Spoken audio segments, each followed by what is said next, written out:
Hello student, welcome back to my channel WB Teaching Easy. So today's class I'm going to discuss factorization chapter from class 7. So let's start the class. তাহলে দেখো আজকে কিন্তু class 7 এর আমরা উৎপাদক বিশ্লেষণের নিচে করি 19.2 এবং 19.3 সলভ করব এবং কোষে দেখি 19.1 থেকে কিন্তু একের দাগের অঙ্কগুলো কিন্তু সলভ করব। তাহলে দেখো প্রথমে 19.3 থেকে আমরা শুরু করব, উৎপাদক বিশ্লেষণ করতে বলেছে তাই না। তাহলে আমরা দেখবো কি এই দুটো রাশির মধ্যে থেকে দেখো একটা কমন যাচ্ছে তাই না। তাহলে কি কমন যাচ্ছে তোমরা বলো, এই উভয় দিকে y আছে তাই এখানে y কমন গেল তাই না। তাহলে পড়ে আছে কি এখানে x আর এখানে প্লাস আর এখানে y তো ভ্যানিশ হয়ে গেছে, তার মানে কি পড়ে আছে 1। আচ্ছা এখান থেকে প্লাস, এখান থেকে দেখো উভয় দিকে 3 আছে তাই না, এই রাশিটা থেকে কি কমন যাচ্ছে উভয় দিকে 3 আছে তাই 3 কমন গেল। তাহলে কি পড়ে আছে x প্লাস 1 পড়ে আছে, ঠিক আছে। তাহলে বোঝা গেল তো। তাহলে দেখো এখানে তাহলে সমান দিয়ে কি লিখলাম, তাহলে দেখো এই যে রাশিটা এবং এই রাশিটা এই দুটোর মধ্যে থেকে আমরা একটা কমন নেব, ঠিক আছে। তাহলে কি পড়ে আছে এখানে x প্লাস 1 আর এদিকে কি পড়ে আছে y প্লাস 3 তাই না। তাহলে এটাই হয়ে গেল আমাদের আনসার। তাহলে বোঝা গেল তো, ব্যাস। আচ্ছা তারপর দেখো এখানে তার পরবর্তী অঙ্কটা তাহলে কি আছে, তার পরবর্তী অঙ্কটা তাহলে কি হবে, দেখো পরবর্তী অঙ্কটা থেকে আমরা কি কমন নিতে পারি, এই দুটোর মধ্যে থেকে এই কিউটা কমন নিতে পারি তাই না, উভয় থেকে আছে যেহেতু। তাই এখান থেকে আমরা কিউটা কমন নেওয়ার পর তাহলে কি পড়ে আছে পি মাইনাস, এখান থেকে 1 পড়ে আছে আর এখান থেকে প্লাস 2 কমন নিলে কি পড়ে আছে পি মাইনাস, যেহেতু 2 ভ্যানিশ হয়ে গেছে তাই 1 1 পড়ে আছে। তাহলে দেখো এই দুটো রাশির মধ্যে থেকে আমরা কিন্তু একটা কমন নিয়ে নিলাম আর এটা তাহলে কি পড়ে থাকলো এখানে কিউ প্লাস হচ্ছে 2 তাই না। তাহলে এটাই হয়ে গেল আমাদের আনসার। তাহলে আশা করি খুব ভালোভাবেই বোঝা যাচ্ছে। দেখো তার পরের দাগে কি আছে দেখে নি, এখান থেকে 6xy আছে প্লাস 3y আছে, এই দুটো রাশির মধ্যে থেকে কি কমন যাচ্ছে, এই দুটো রাশির মধ্যে থেকে কিন্তু 3 আর এখান থেকে এই উভয় দিকে y থাকার জন্য 3y কমন যাচ্ছে। তাহলে পড়ে আছে কি, তাহলে 3 দুগুণে 6 তাহলে 2 আর এখানে এই এক্সটা ছিল এক্সটা পড়ে আছে।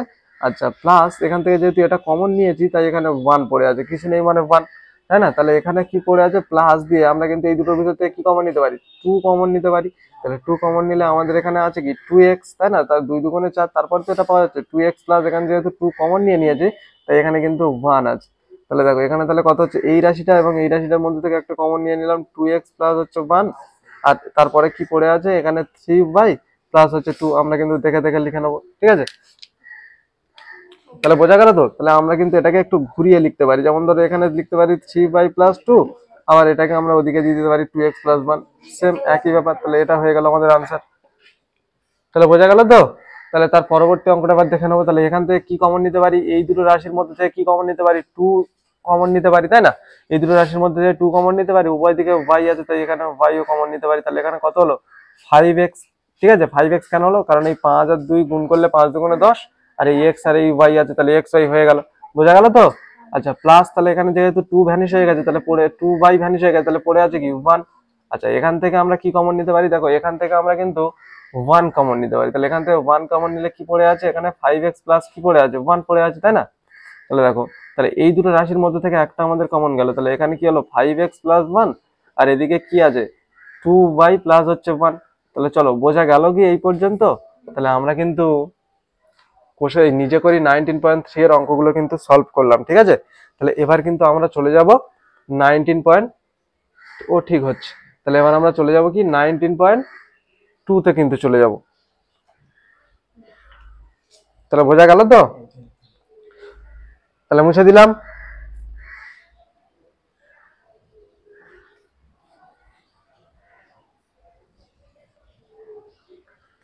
দেখো 19.2 এর অঙ্কগুলো কি আছে দেখে নি। প্রথমে একের দাগের উৎপাদক বিশ্লেষণ আছে, ঠিক আছে। আমি পেজ নম্বরটা এখানে লিখে দিলাম, পেজ নম্বর কত আমাদের 224, 224 পেজে একদম পুরো উপরে, ঠিক আছে, একদম পুরো উপরে হচ্ছে আছে আমাদের 19.2। তাহলে প্রথম অঙ্কটা আমাদের কি বলে দিচ্ছে 2 প্লাস 14x। তাহলে 2 প্লাস 14x মানে তোমরা কি হবে এটা তো অবশ্যই জানো। আমরা না এখান থেকে 2 কমন নিয়ে নিলাম, তাহলে কি পড়ে আছে কারণ 1 প্লাস 7, 7x পড়ে আছে তাই না। কেন, কারণ 2 এর সাথে 1 গুণ করলে 2 1 2 প্লাস আর 7 এর সাথে 2 গুণ করলে 7 দুগুণে 14x। তাহলে বোঝা গেল তো, এটাই হয়ে গেল আমাদের উৎপাদক বিশ্লেষণ। কি সোজা বলো তো। তার পরবর্তী অঙ্কটা 2 এর দাগের অঙ্ক কি আছে দেখে নি। এখানে আছে হচ্ছে 5x মাইনাস হচ্ছে 20y। তাহলে এর ভিতর থেকে কি কমন নিতে পারি, অবশ্যই উভয় দিকে থাকবে আমরা তারপরে কমন নিতে পারবো তাই না। যে রাশিটা উভয় দিকে থাকবে, তাহলে দেখো এখানে আছে 5, তাহলে আমরা এই 5টাই কমন নিয়েছি, এখানে x এখানে y কমন নেওয়া যাবে না।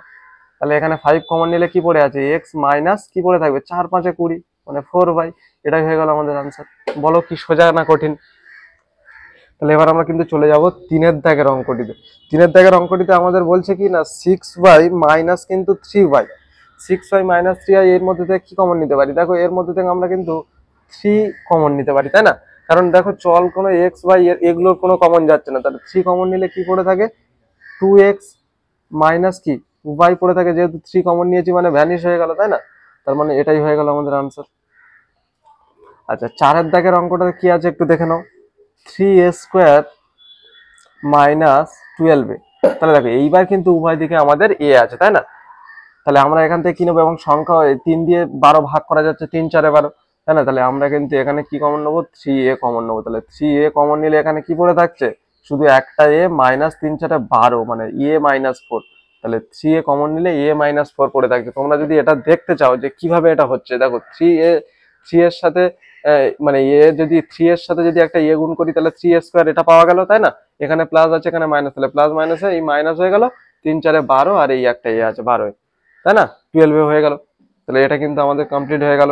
তাহলে নিচে করি 19.2 থেকে আমাদের কিন্তু 1-এর দাগের উৎপাদক বিশ্লেষণ হয়ে গেল। এবার আমরা চলে আসবো 2-এর দাগের বীজগাণিতিক সংখ্যামালার সাধারণ উৎপাদকগুলি, তাই না? তাহলে চলে আসি।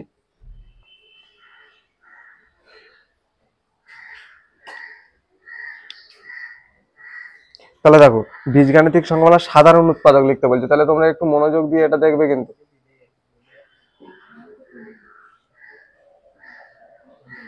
তাহলে দেখো সাধারণ উৎপাদকটা আমরা এবার কিভাবে প্রকাশ করব, দেখো প্রথমে 2-এর দাগের 1-এর অঙ্কটা কি বলছে 6a আমাদের কমা দেওয়া আছে 2a স্কোয়ার, তাই না? যখনই এইরকম টাইপের সাধারণ উৎপাদক বলতে বের করবে তাহলে আমরা না এটাকে একটু উৎপাদকে ভেঙে নেবো, ঠিক আছে? মৌলিক উৎপাদকে বিশ্লেষণ করবো। তাহলে 6টাকে মৌলিক উৎপাদকে বিশ্লেষণ করলে 3 দুগুণে 6 হচ্ছে, তাই না? আর এখানে একটা এ ছিল গুণ আকারে, তাই থেকে থেকে লিখে দিলাম। সেম একই রকম ভাবে 2a স্কোয়ারটাকে তুমি কি লিখবে, তাহলে 2a স্কোয়ারটাকে তুমি লিখবে এরকম ভাবে, সেই 2 এর সাথে 1 গুণ করলাম, 2 1 2, তাই না? আর এখানে দুটো এ স্কোয়ার আছে মানে এ স্কোয়ার আছে মানে দুটো এ হবে, তাই না? তাহলে অতএব নির্ণেয় সাধারণ উৎপাদক,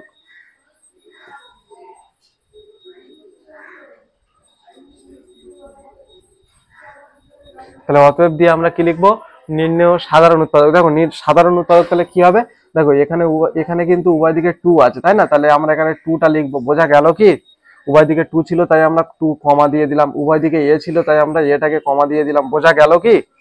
তারপরে সাধারণ উৎপাদক কিভাবে মনে করবো, তাহলে এখান থেকে 2 পেলাম, এখান থেকে এ পেলাম, তাহলে এই দুটোকে আবার না গুণ করে দেবো, তাহলে এখানে কমা দিয়ে আবার কিন্তু এই দুটোকে গুণ করে দেবো, তাহলে হয়ে গেল আমাদের 2a। তাহলে এটাই হয়ে গেল আমাদের আনসার। তাহলে বোঝা গেল তো সাধারণ উৎপাদক তাহলে কিভাবে আমরা কিন্তু বের করব।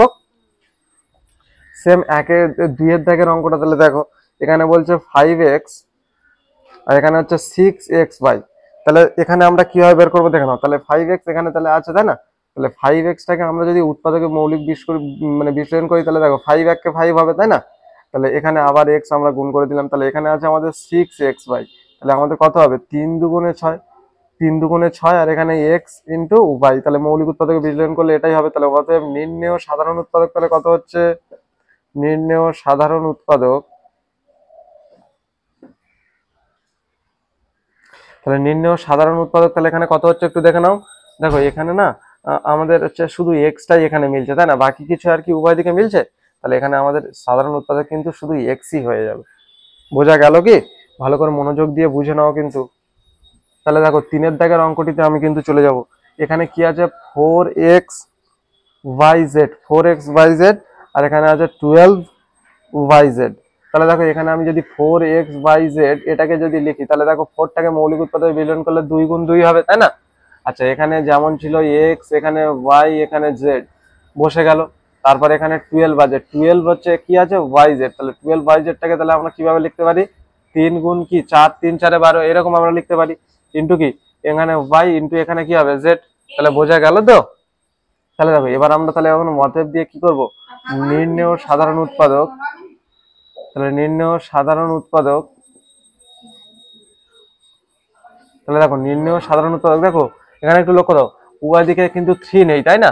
এখানে 3 আছে কিন্তু এখানে নেই, তাহলে এখানে 2 আছে এখানেও একটা 2 আছে, তাহলে আমরা দেখে দেখে লিখবো, ঠিক আছে?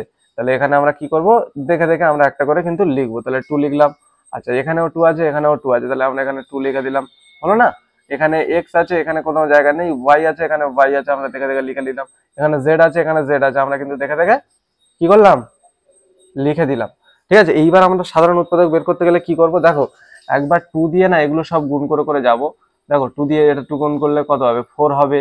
তাহলে 2 দিয়ে y 2y, আচ্ছা 2 দিয়ে z 2z হলো কিনা। আচ্ছা তারপরে এখানে তোমার এটা তো হয়েই গেল। তারপরে এখানে এবার আমরা যদি এখানে 4 দিয়ে গুণ করি তাহলে কত হবে, এখানে 4yz হলো না।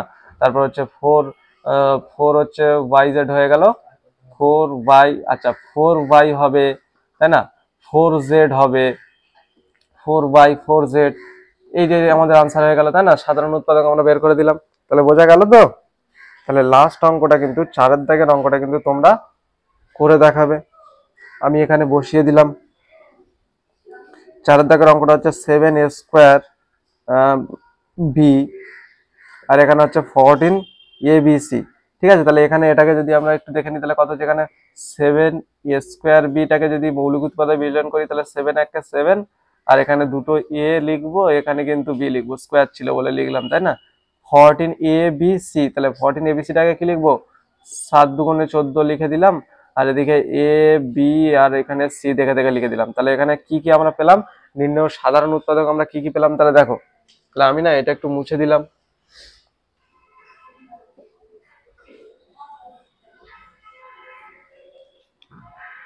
তাহলে নির্ণয় সাধারণ উৎপাদক আমরা এখানে কি কি পেলাম, অতএব নির্ণয় সাধারণ উৎপাদক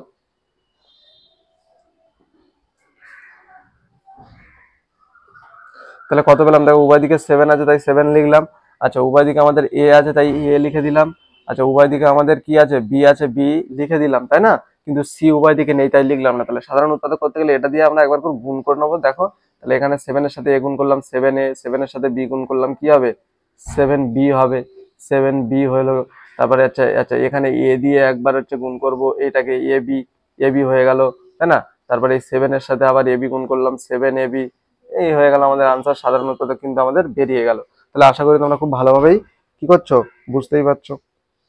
তাহলে এবার কিন্তু আমরা চলে আসবো 19.1-এ কিন্তু চলে আসবো, কোষে দেখি। তাহলে নিজে করিগুলো আমি সব সলভ করালাম। তারপরে এবার কিন্তু আমরা চলে আসবো 19.1-এ, কোষে দেখি। এবার আমরা চলে আসবো কিন্তু কোষে দেখি।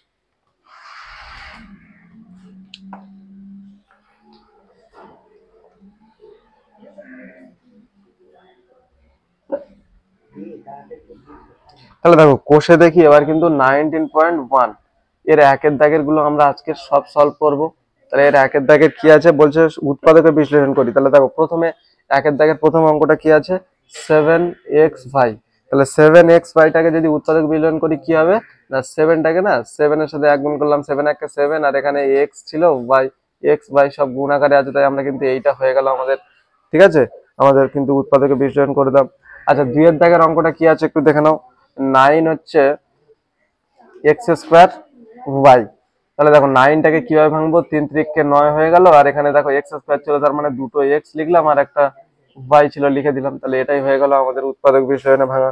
তোমরা কিন্তু মনোযোগ ভালোভাবে দিতে হবে কিন্তু। দেখো 16 এখানে এ বি স্কোয়ার সি, তাই না। তাহলে দেখো 16টাকে আমরা মৌলিক উৎপাদকে বিশ্লেষণ করে দিলে কি হবে, এখানে 2 গুণ 2 গুণ 2 গুণ 2, 2 দুগুণে 4, 2 দুগুণে 4, 4 4 16 হয়ে গেল। আর এখানে দেখো এ গুণ বি দুটো লিখবো, তাই না, বি স্কোয়ার ছিল বলে, তাই এই হয়ে গেল আমাদের কিন্তু মৌলিক উৎপাদকে বিশ্লেষণ। তাহলে দেখো 4-এর দাগের অঙ্কটা তাহলে এবার আমরা চলে আসবো।